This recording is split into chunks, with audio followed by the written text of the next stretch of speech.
Mangkang ialah salah satu dari sekian banyak bahan galian yang dimanfaatkan dalam keseharian manusia.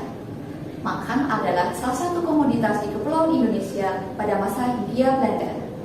Salah satu wilayah yang mengalami kejayaan atas produksi mangannya ialah wilayah Dusun Keliripan Pengasih, Kulon Progo.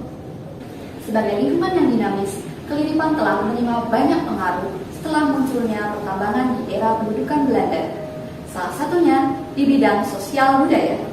Penelitian ini bertujuan untuk membedah perkembangan sosial budaya masyarakat Keliripan dan sekitarnya setelah kehadiran pertambangan mangkang di era pendudukan Belanda secara kronologis. Saya Benedikta Azima Setiasti. Dengan saya, Jufandra Alexandra Vigela dari SMA Stella DC 1 Yogyakarta akan mempresentasikan hasil penelitian kami yang berjudul Perkembangan Sosial Budaya Masyarakat pada masa pendudukan Belanda di lingkungan Tambang Mangkang, Keliripan, Pengasih, Kulon Progo. Kami menggunakan pendekatan kualitatif dengan metode studi literatur dan studi lapangan. Literatur dipilih berdasarkan keterkaitannya dengan subjek penelitian. Narasumber yang diambil terdiri dari pelaku sejarah dan sumber sekunder menggunakan snowball. Bermula ketika seorang pengusaha Belanda, H.W. van Dalsen, membutuhkan biji mangkang untuk kebutuhan eksperimennya. Hal inilah yang menjadi motivasinya untuk melakukan eksploitasi terhadap Keliripan. Dalsen kemudian mendapatkan izin dari kedua belah pihak, yakni Sri Sultan Yogyakarta dan pemerintah Hindia Belanda.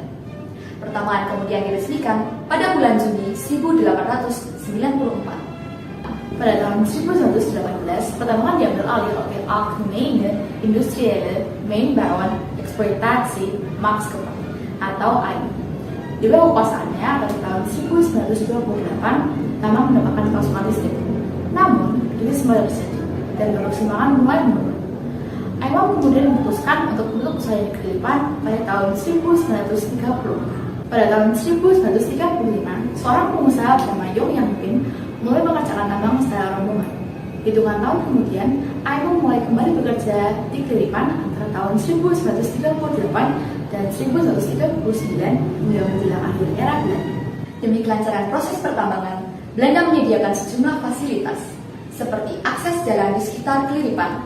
Bentuknya masih belum sempurna dan masih berupa batuan-batuan putih yang disusun miring. Stasiun Pakualaman dibangun guna mempermudah pengangkutan biji mangkang. Jalur lori disediakan untuk mempermudah pengangkutan biji mangkang dari area pertambangan menuju stasiun Pakualaman.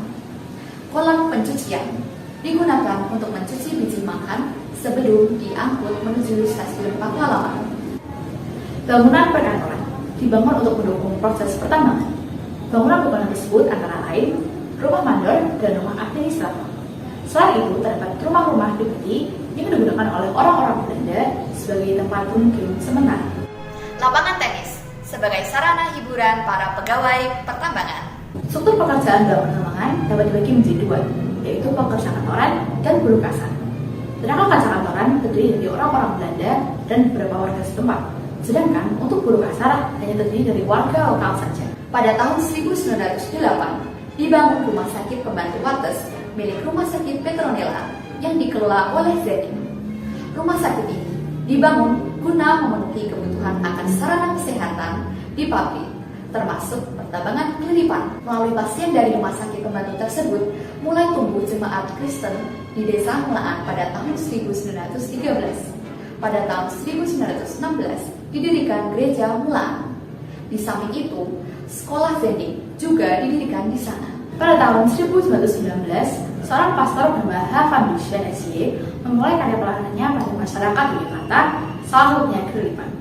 Mulanya, karya misi gereja ini hanya ditujukan untuk orang-orang Belanda yang bekerja di tambang mangkang Keliripan. Namun, lambat laun, karya pelayanan ini melibatkan warga setempat. Menjelang berakhirnya kekuasaan Belanda pada tahun 1942, usaha tambang mangkang Keliripan AIM terpaksa berhenti beroperasi. Sepeninggalan Belanda, tersisa tumpukan-tumpukan tailing mangkang yang kemudian dijual oleh warga setempat. Secara keseluruhan dapat disebutkan bahwa setelah ditemukannya tambang mangkang Keliripan, banyak perubahan yang terjadi dalam kehidupan masyarakat sekitar yang nampak dari segi perekonomian, pekerjaan, keagamaan, pendidikan, dan pemukiman secara langsung maupun tidak langsung. Sekian dari kami. Terima kasih.